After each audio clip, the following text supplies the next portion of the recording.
Slurp of mint tea, take 4. Hello. And welcome to Listening to 1971, a new thread here in Idiotville. So the idea behind the series, which come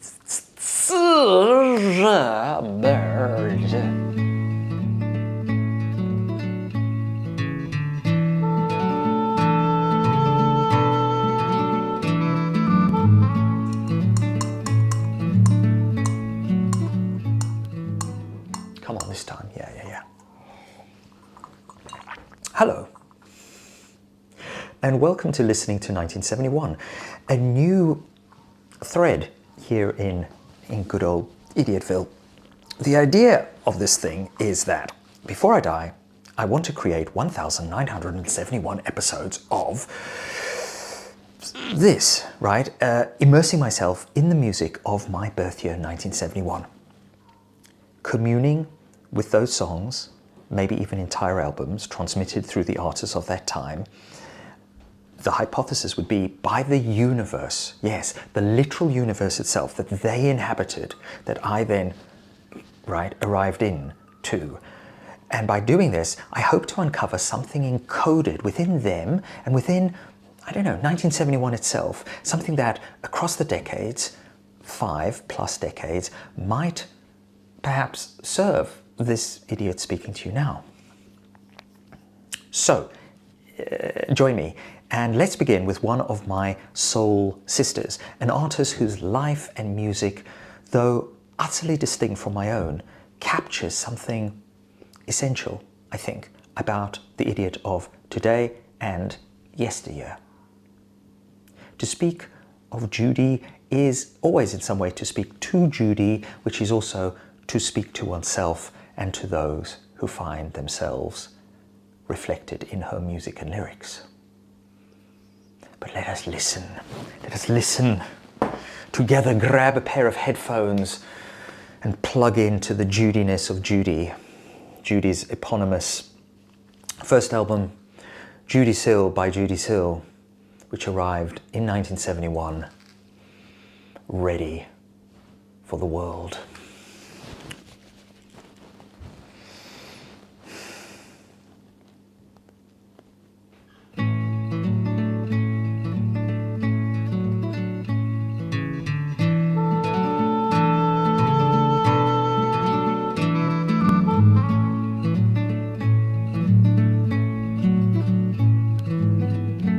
Crayon Angel songs are slightly out of tune, but I'm sure I'm not to blame. Nothing's happened, but I think it will soon, so I sit here waiting for God and a train to the astral plane.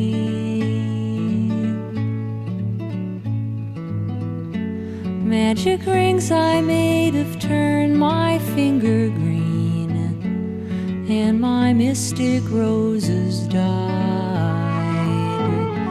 Guess reality is not as it seems, so I sit here hoping for truth and a ride to the other side.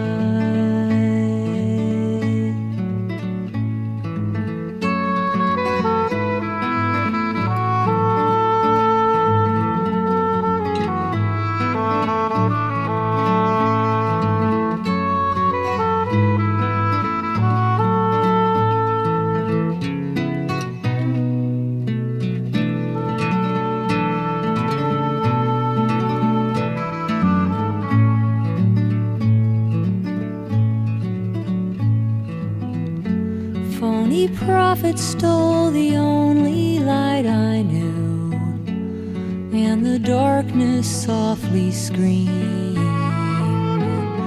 Holy visions disappeared from my view, but the angels come back and laugh in my dreams. I wonder what it means.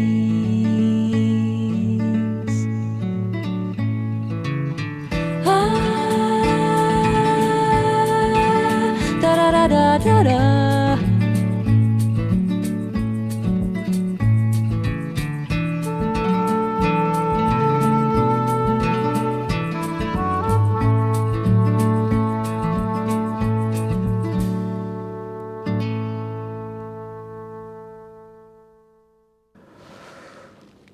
Whew. Whew.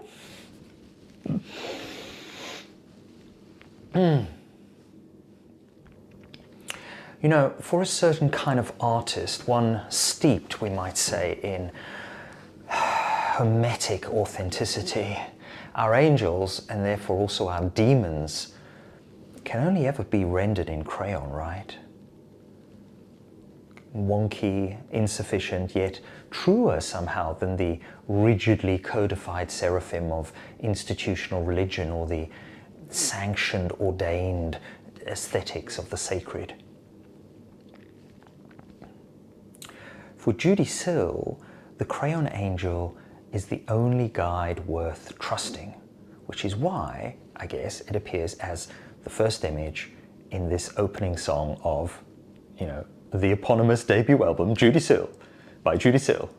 And the irony, of course, is that a Crayon Angel probably won't ever really take us beyond the fingertips that rendered it, that perhaps this train to the astral plane, the one Judee that, you know, Judee and I think are both waiting for, the one we hope might, you know, carry us beyond the sort of cramped and recursive dimensions of the no way out self, is, as Beckett's Estragon and Vladimir discovered back in, you know, Judee's century, the 20th century, perpetually delayed, that train, perpetually delayed, if not entirely illusory.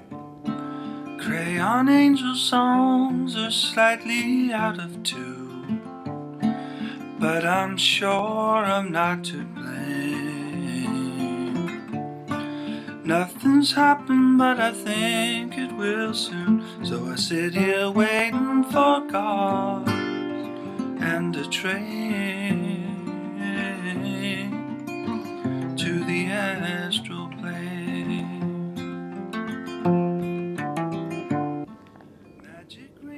Most enlightenment, we could say, is grift-laden, which means, you know, entangled with deception, exploitation, opportunism, often packaged and sold by charlatans, those self-proclaimed gurus on YouTube, TikTok and Instagram, as well as all our other various human institutions that profit in certain ways from our desperate longing for love and meaning. Magic rings that turn our fingers green once we actually, you know, pick them up and attempt to use them. The gilded paint kind of rubbing off on our hands like cheap imitation jewelry or even cheap nail polish, as this is. Magic rings I made a time my finger green, and my mystic roses die. Guess reality is not as it seems, so I sit here hoping for truth and a ride to the other side.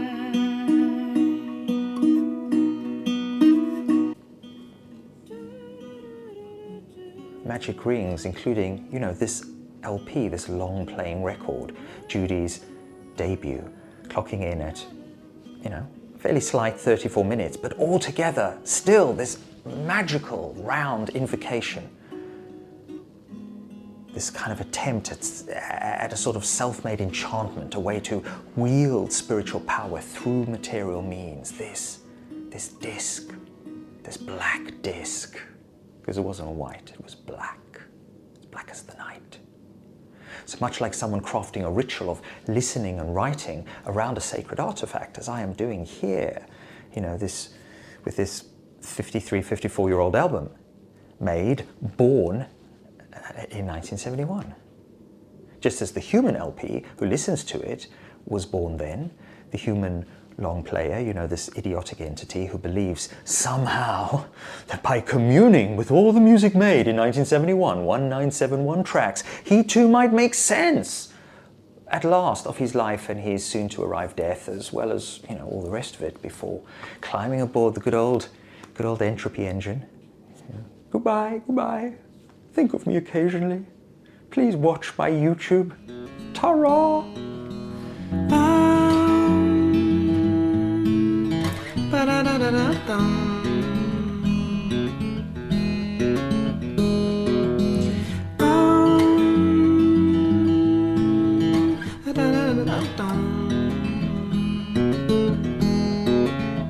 Life's a bitch and then you die.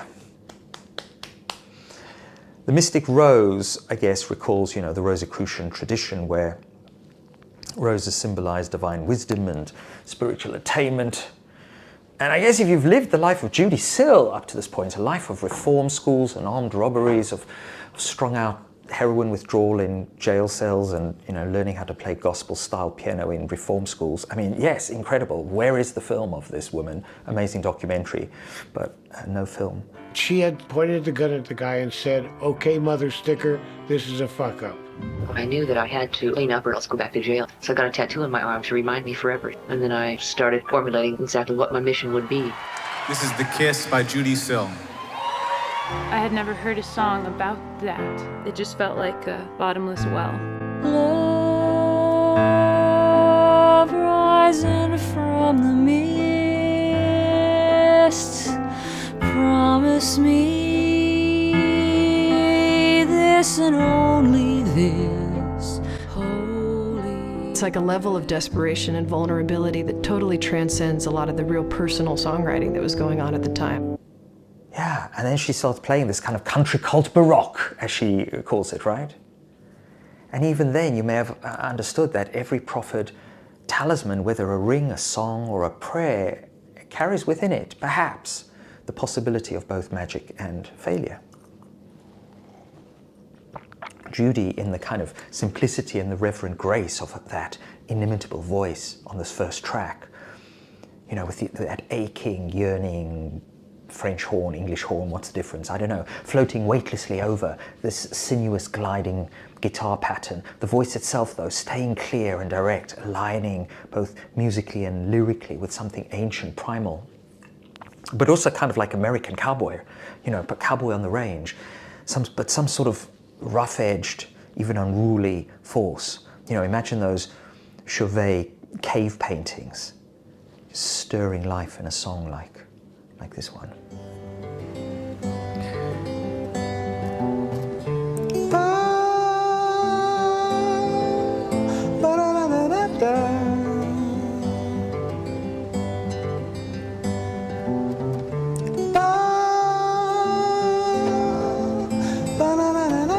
Crayon, even when expertly applied, always carries with it a certain roughness, a sort of inherent imperfection, a fundamental inability to refine itself into something smooth and nice. Even the most skilled artist who turns to crayon as a medium, and I don't know of many, must submit to its coarseness. We must accept, whether we like it or not, crayon's imperfections, and then perhaps our own angelic and demonic imperfections. This is the price of authenticity, we could say. The real, if it is to be truly real, cannot be smoothed over or made palatable just to furnish our comforts. It must, in and of itself, carry within it a sort of slightly jagged edge, a resistance, as well as an element of something unresolved, a kind of koan, you know. And so in this song, I think she's asking, through the wavering but also deliberate lines of her lyrics, you know, do we understand this? And if so, are we willing to forego the kind of the seamless, the polished, the safe, and instead trust, have faith in the Crayon Angel, drawn by a somewhat unsteady hand, a child's hand, maybe, even if directed by the adult, but at least drawn earnestly, honestly, pressed into the world with all the force of someone who believes, however imperfectly, that she too somehow, somehow matters, that her song, this song matters, that maybe she and this song, fragile and fierce, are the only things that truly matter in life. And as narcissistically self-mythologizing and aggrandizing as that may sound, maybe that is the case.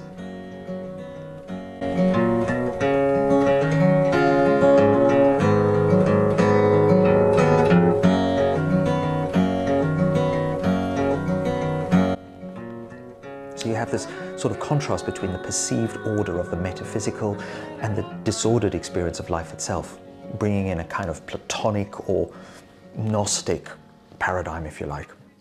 Reality is not as it seems, is the lament of those who have glimpsed an ideal, but then found it irretrievable. The phrase, hoping for truth, which appears later on in the song, carries a kind of gentle wryness to it, as so many of Judee's lyrics often do. I mean, I think in some way they're kind of hilarious. Truth is now, merely an object of hope, no longer an assured revelation. I mean, that's kind of hilarious and also wonderful.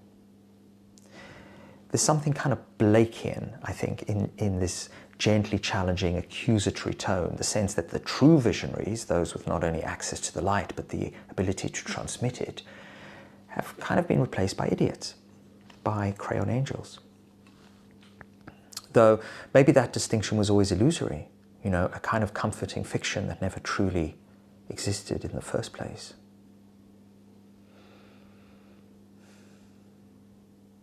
The darkness, what's that line? The darkness softly screamed.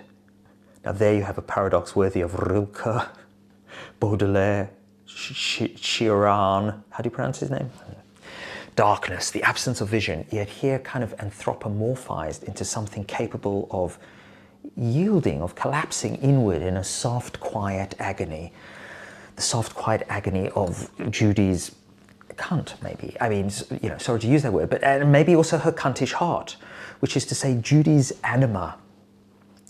Because when I listen to the song, I too recognize myself, seriously, as having a kind of cuntish heart with all the associations of that word.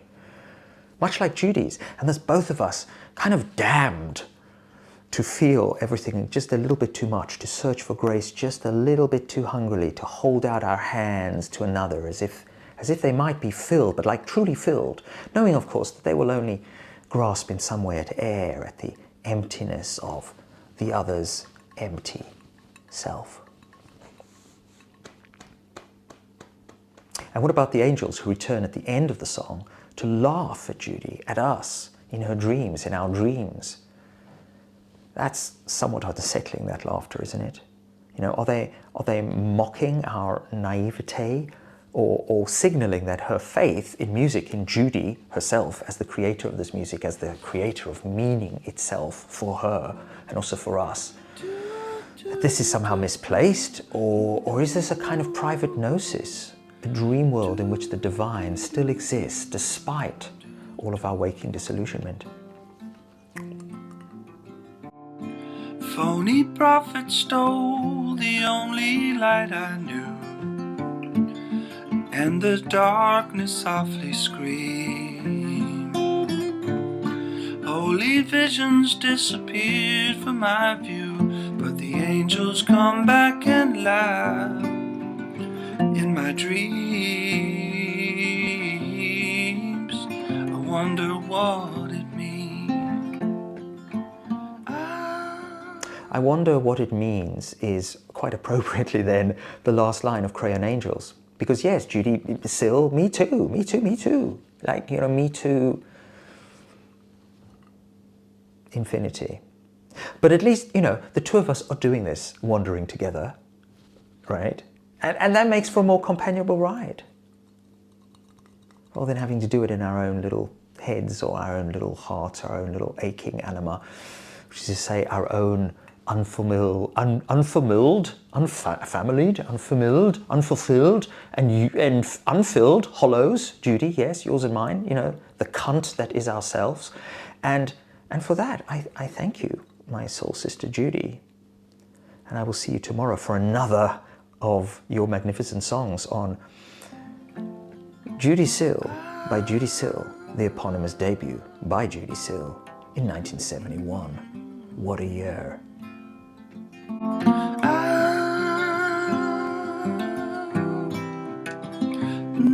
Mm-hmm.